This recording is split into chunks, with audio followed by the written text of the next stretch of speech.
마태복음 23장 37절부터 24장 2절까지의 말씀입니다. 마태복음 23장 37절부터 24장 2절까지의 말씀입니다.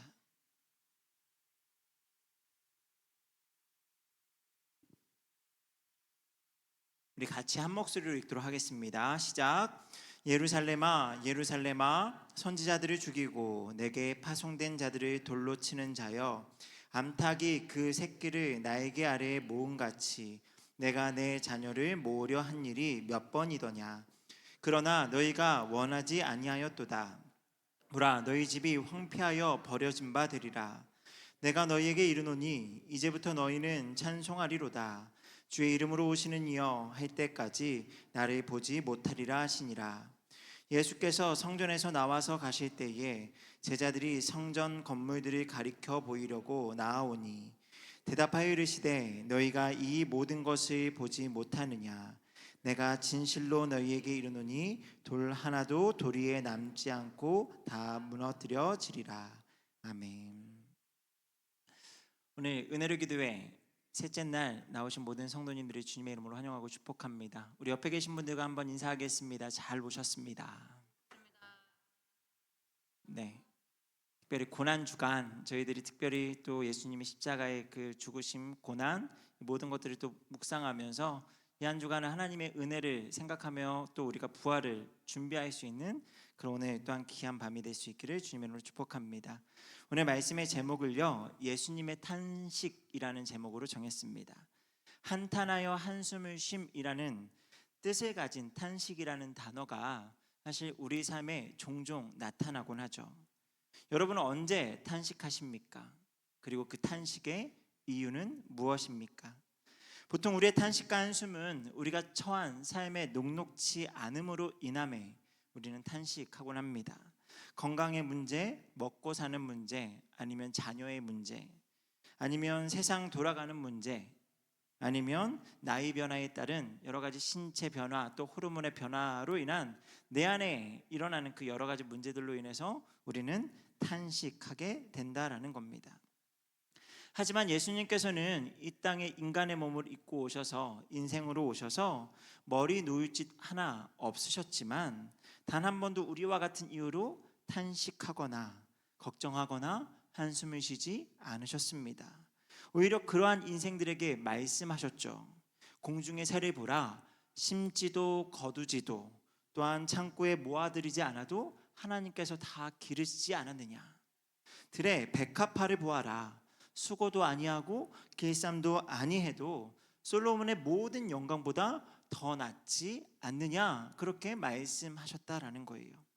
염려하고 걱정하며 탄식할 일이 우리 인생 가운데 없다 말씀하십니다. 물론 예수님은 하나님이시니까 우리 인생이 아니시니까 그러실 수 있는 것 아닙니까? 반박할 수도 있겠지만 사실 그와 같이 말씀하시면서 예수님께서는 단지 우리 인생이 탄식하고 염려할 것이 없는 것이 아니라 그 모든 문제를 하나님께 맡겨드려라 라고 하면서 우리 인생의 문제를 하나님께 맡겨드린다면 우리는 더 이상 염려와 근심과 탄식할 일이 없다 말씀하시는 겁니다. 그런데 그와 같이 말씀하셨던 예수님께서 오늘 탄식하고 계신다라고 저는 말씀드리고 싶습니다. 왜 예수님께서 탄식하고 계실까요?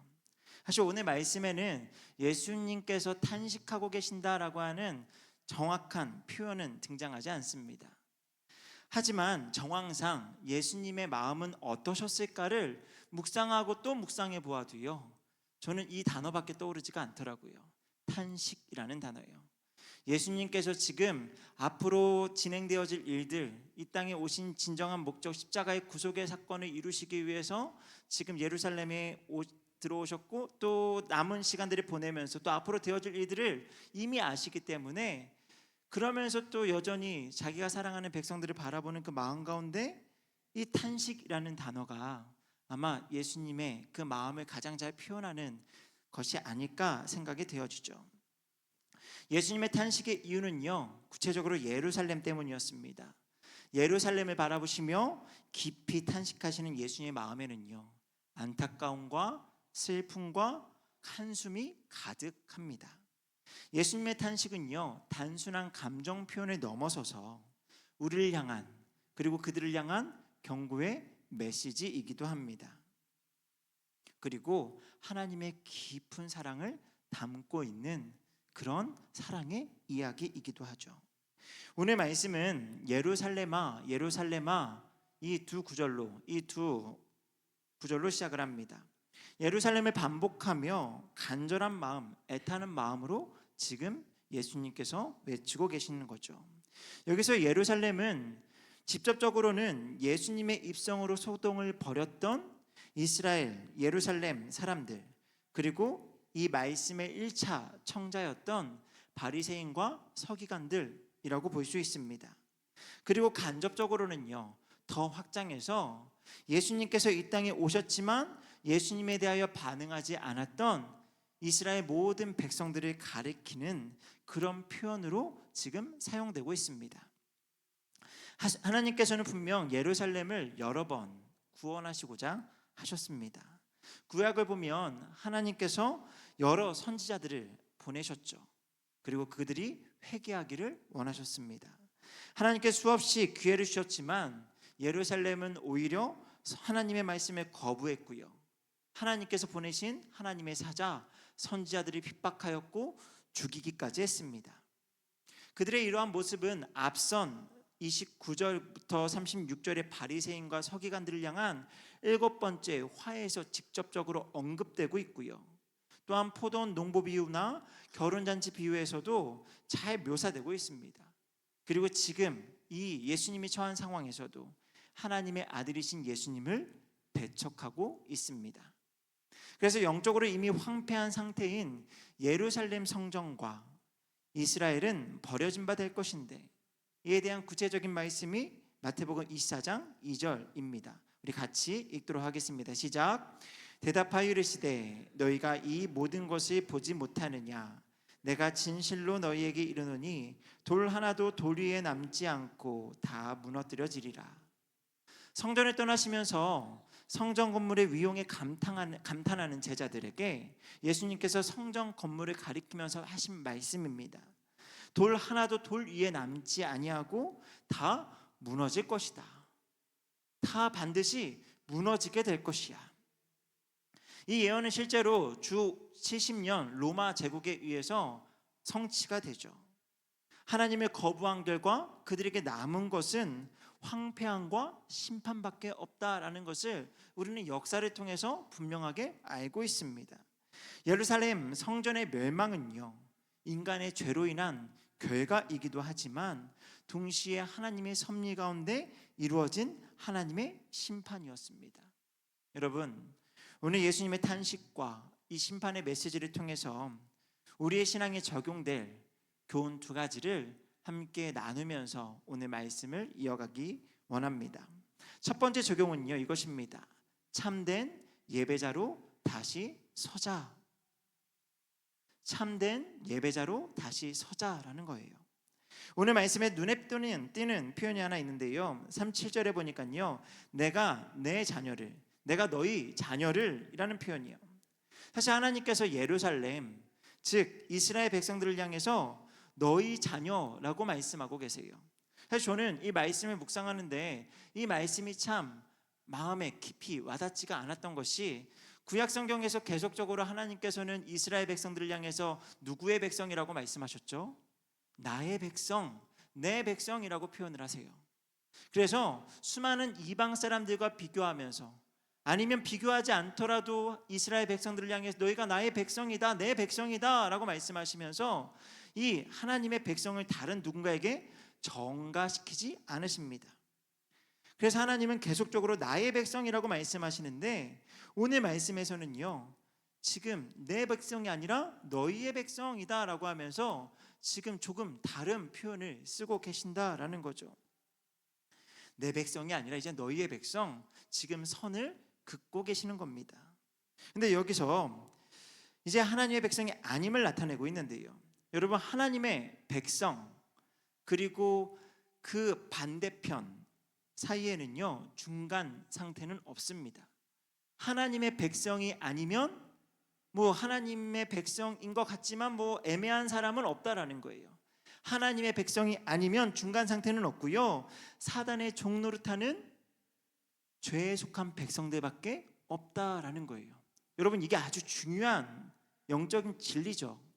우리는 하나님의 백성에 대해서 그렇게 크게 자부심을 갖지 않을 수도 있고, 하나님의 백성인 거에 대해서 우리가 그렇게 막 열망하지 않는다라고 한다면, 혹여나 우리가 하나님의 백성이 아닐 때에는 죄의 종노릇하는 사단의 백성, 죄에 대한 속한 백성일 수밖에 없다라는 겁니다.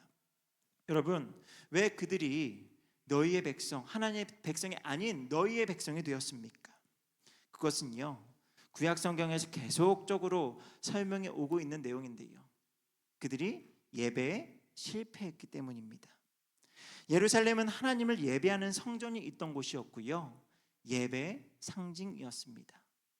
예루살렘에, 그리고 또 그 성전, 그것의 가장 첫 번째 1차 기능은요, 예배라는 거죠. 그런데 그 예루살렘이 하나님의 보내심 받은 선지자들을 죽였습니다. 참된 예배를 드리지 않았습니다. 38절은 그 결과인데요, 말씀해 보면요, 보라 너희 집이 황폐하여 버려진 바 되리라 말씀하죠.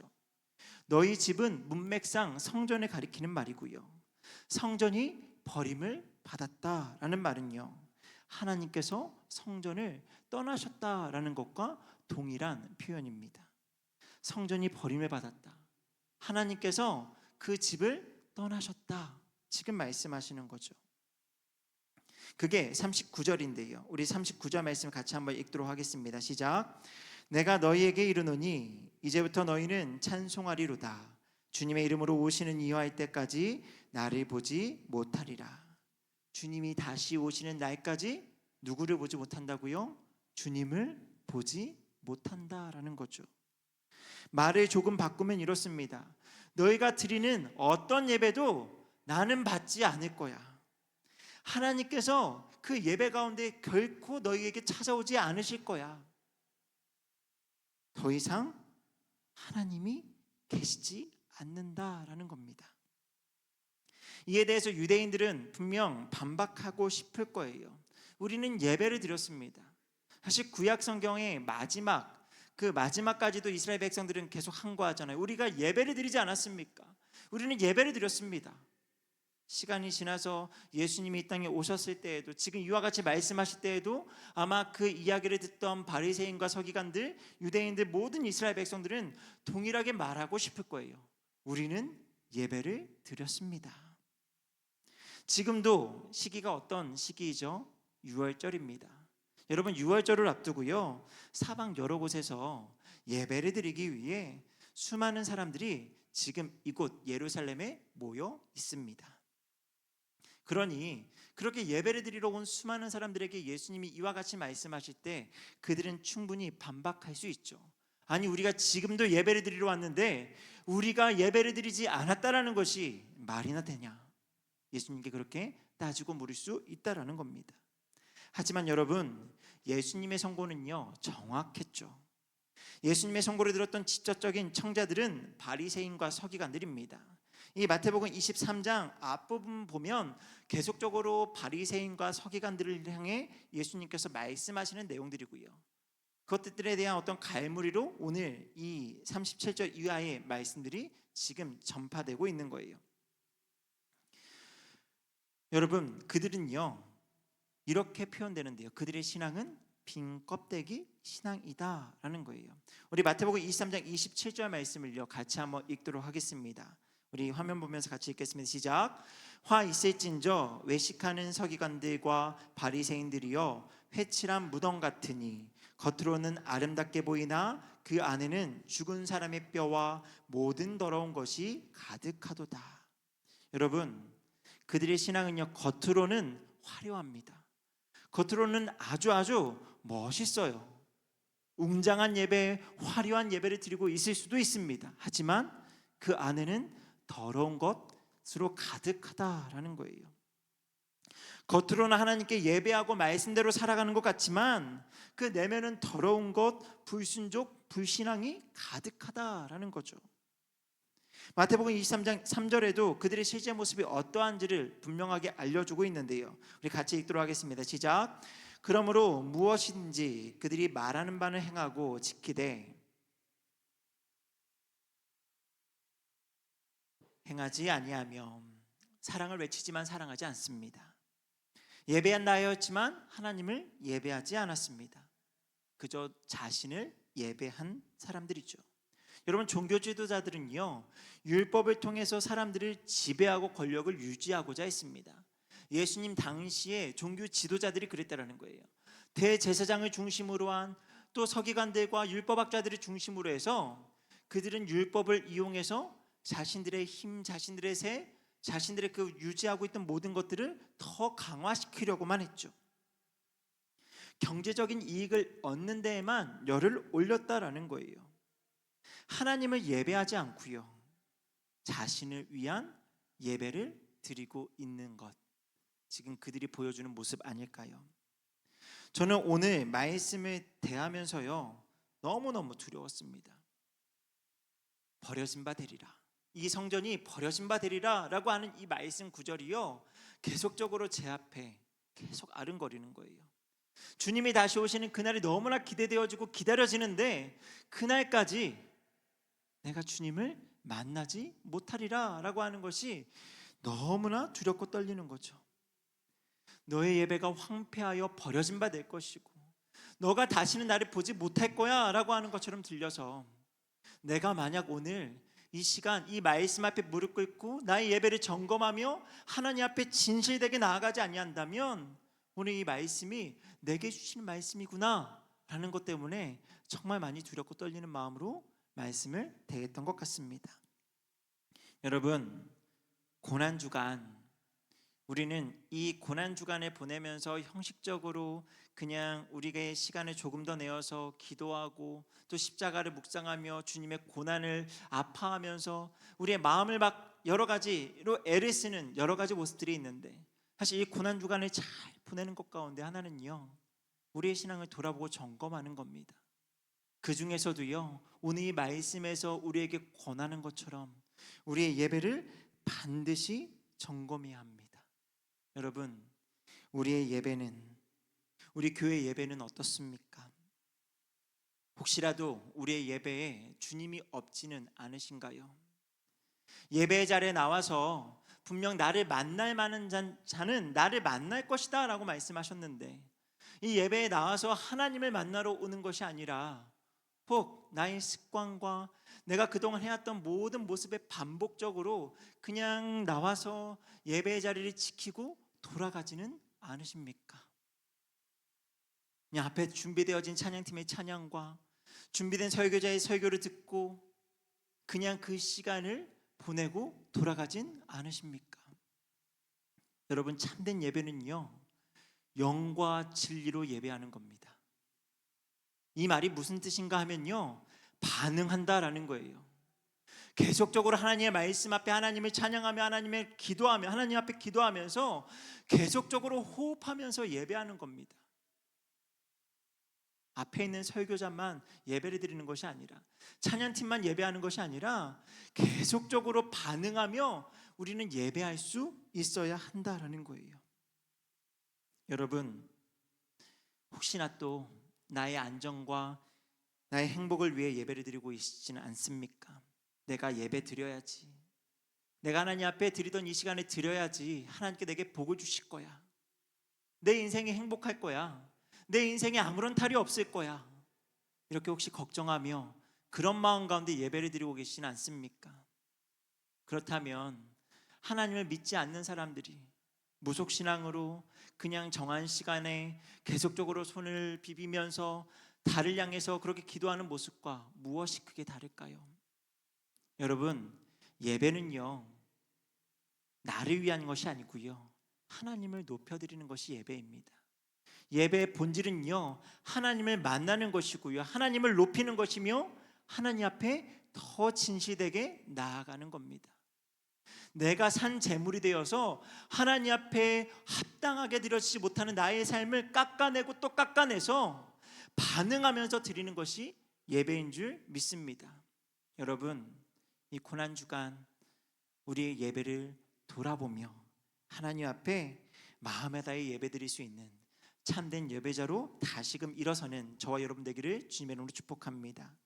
오늘 말씀 가운데 우리에게 두 번째로 교훈하는 적용 두 번째는요, 예수님의 탄식을 마음에 품자라는 것입니다. 예수님의 탄식을 마음에 품자. 여러분, 예수님께서 예루살렘이 무너질 것을 말씀하시면서 이스라엘 백성들을 향한 심판을 말씀하시면서 그 마음은 어떠하셨을까요? 예루살렘 성전이 무너질 거야. 예루살렘아, 예루살렘아, 너희가 다시는 나를 보지 못할 거야. 경고와 심판의 메시지를 하시면서 어떤 마음이셨을까요? 여러분, 예수님의 탄식이 심판을 선고하는 것에 주 목적이 있지 않다라는 것은요, 말씀 중간에 단서로서 알 수 있어요. 말씀 중간에 뭐라고 말씀하시죠? 닭이 병아리를 날개 아래 모으듯이 그들을 품으려 하였다. 여러분, 사실 예수님의 진심은 이거죠.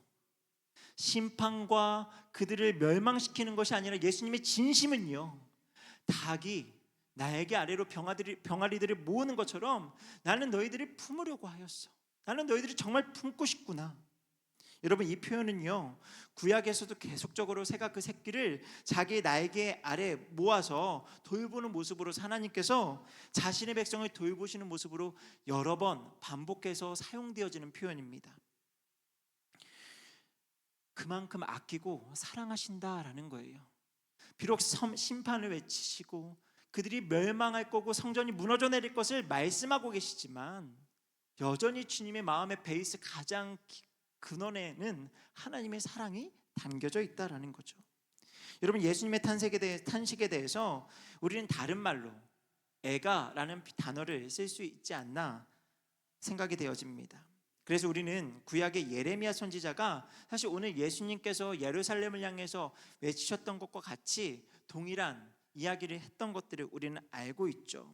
예레미야 선지자가 예루살렘을 바라보며 눈물을 흘렸던 장면입니다. 우리 애가 1장 16절을 같이 한번 읽도록 하겠습니다. 시작. 이로 말미암아 내가 우니 내 눈에 눈물이 물같이 흘러내림이여 나를 위로하여 내 생명을 회복시켜 줄 자가 멀리 떠났음이로다. 원수들이 이김에 내 자녀들이 외롭도다. 예레미야는요, 탄식하며 멸망해가는 예루살렘을 바라보며 깊이 애통해하고 있습니다. 하나님의 심판을 분명 예언해야 되는, 선고해야 되는 선지자였지만 그럼에도 불구하고 여전히 회개의 가능성을 기대하며 눈물로 기대하고 그 사람들을 향해서 하나님께로 돌아옵시다, 돌아갑시다 외쳤다라는 거죠. 여러분, 예수님 또한 같은 마음으로 지금 예루살렘을 바라보고 계신다라는 거예요. 선지자들이 경고했던 것처럼 예수님은 하나님의 뜻을 거부하는 예루살렘이 심판을 피할 수 없다라는 것을 아셨습니다.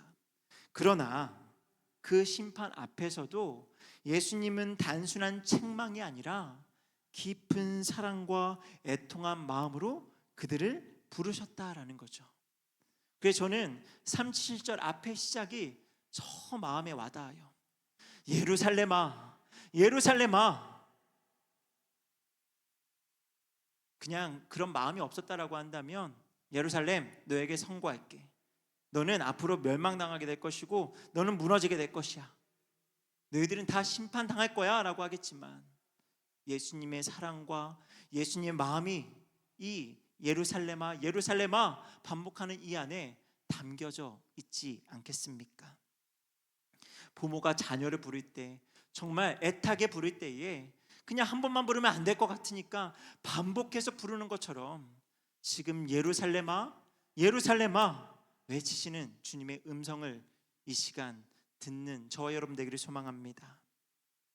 그래서 계속적으로 포기하지 않으시고 내 자녀를 날개 아래에 모으려 하셨죠. 당장 맞게 될 심판은 하나님의 공의가 이루어짐에 있어서 어찌할 수 없지만 영원한 형벌을 피하게 해주기 위해서 지금 예수님께서 예비하고 계신 사역이 무엇이었죠? 십자가를 향해 나아가는 것 아니었습니까? 비록 예루살렘은 그 성전은 무너져 내릴 수밖에 없지만, 하나님의 공의가 반드시 이루어져야 하겠지만, 그럼에도 나는 너희들을 사랑해서 내가 너희들을 구원하기 위해 저 십자가 길을 올라갈 거야, 내가 십자가를 질 거야 말씀하셨다라는 거죠. 여러분, 예수님께서요 이렇게 탄식하셨다라는 것 안에는요 두 가지가 포함되어져 있습니다. 하나님의 공의와 하나님의 크신 사랑이 같이 있다라는 거죠. 여러분은 세상을 어떤 시각으로 바라보고 계십니까? 안타까운 일들이 가득하니 불편한 마음, 좋지 않은 마음, 석연치 않은 마음으로 아마 가득하겠죠. 속상한 마음, 심지어는 등지고 싶은 마음, 더 이상 세상 일에 관심 두지 않을 거야 생각할 수도 있습니다. 하지만 주님께서는요 우리가 더 은혜를 받으면 받을수록 어디로 나아가라 말씀하시냐면 세상 속으로 나아가라 말씀하세요. 은혜를 받았다고 해서 너희가 믿는 자들과 모이는 것에만 힘쓰는 것 말고 그 안에서 힘을 얻고 다시 한번 사명을 고취해서 세상 속에 나아갈 것을 우리에게 당부하신다라는 거예요. 그런 세상을 향해 우리도 예수님께서 선포하셨던 것처럼 하나님의 공의를 선포해야 합니다. 사랑은 사랑이지만 그럼에도 우리가 외쳐야 되는 하나님의 공의는 외쳐야 한다라는 거죠. 이 공의를 외치기 위해선 선제되어야 되는 것이 있어요. 우리 스스로를 깨끗하게 해야죠. 부끄럽지 않은 공의의 나팔수가 되어야만 합니다. 정말 우리가 더러운 옷을 입고 나가서 우리 깨끗하게 됩시다 라고 하면 누가 우리 말을 들을까요? 우리 스스로가 우리 스스로를 겸비하여서 우리 스스로를 깨끗하게 하여서 하나님의 공의를 외치는 나팔수가 되어야 한다라는 거예요. 그런데요 공의뿐 아니라 우리 내면에 하나님의 사랑을 가득 채워야죠. 그래서 세상으로 나아가야 합니다. 그래서 우리의 외침과 섬김이 세상 속에서 녹아져서 예수님의 고난, 죽으심, 부활의 증거가 되어야 할 줄 믿습니다. 우리가 더 낮아지고 우리가 우리 자신을 더 많이 비워서요 더 많이 사랑하고 희생하고 섬겨야 한다라는 거죠. 여러분, 우리가 낮아질 때요 주님께서 우리를 높이실 줄 믿습니다. 주님께서요 그 탄식하는 마음 가운데 공의를 외치셨지만 십자가의 길로 걸어가셔서 그 당시에 저주받은 십자가, 가장 낮은 자의 십자가로 걸어가셨을 때에 예수님께서, 하나님께서 그를 높이셔서 지금 이 땅인 오늘날에는 그 십자가를, 그 저주의 십자가를 구원의 십자가, 소망의 십자가로 바꾸시고 이 땅 곳곳에 세우신 것처럼 우리가 우리 자신을 희생하고 더 낮아져서 세상 속으로 나아가 예수님의 탄식하는 그 마음으로 세상을 섬긴다면 우리는 비록 낮아짐을 자처하지만 분명 하나님께서 우리를 높이실 줄 믿습니다. 말씀 맺도록 하겠습니다. 예수님은요 우리를 사랑으로 품으시려 하십니다. 하지만 우리는 여전히 우리의 삶 속에서 그 사랑을 거부하고 있지는 않은지 이 시간 돌아보기를 소망합니다. 만약 우리가 계속해서 거부한다면 우리는 피할 수 없어요. 하나님의 심판을 피할 수 없습니다. 하지만 예수님은 여전히 우리를 기다리시죠. 회개하고 주님 앞에 나아갈 때 우리를 그분의 날개로 모으시고 우리를 은혜 가운데 지키실 줄 믿습니다. 그러니 오늘 말씀 앞에 다시 한번 결단하는 저와 여러분 되기를 소망합니다. 참된 예배자가 되기를 소망합니다. 그동안 드려왔던 모습 그대로가 아니라 물론 그동안도 하나님 앞에 진실되게 마음을 다해 나아갔을 겁니다. 그런데요 더 하나님 앞에 진실되게 더 하나님의 마음을 다하여서 더욱더 하나님을 만나기 위해서 더 참된 예배자가 되기 위해서 몸부림칠 수 있는 저와 여러분 되기를 소망합니다. 또한 예수님의 탄식을 마음에 품으시기를 소망합니다. 세상의 기준으로 한숨과 탄식하는 것이 아니라 죄로 어두워져 있는 이 세상을 바라보면서 예수님의 마음으로 때로는 하나님의 공의를 외치지만 그 무엇보다 그 세상을 사랑하신 하나님의 마음, 하나님의 그 사랑을 가지고 세상을 사랑하고 세상을 위해 기도하며 희생과 섬김으로 세상으로 나아갈 수 있는 우리가 되기를 주님의 이름으로 축복합니다.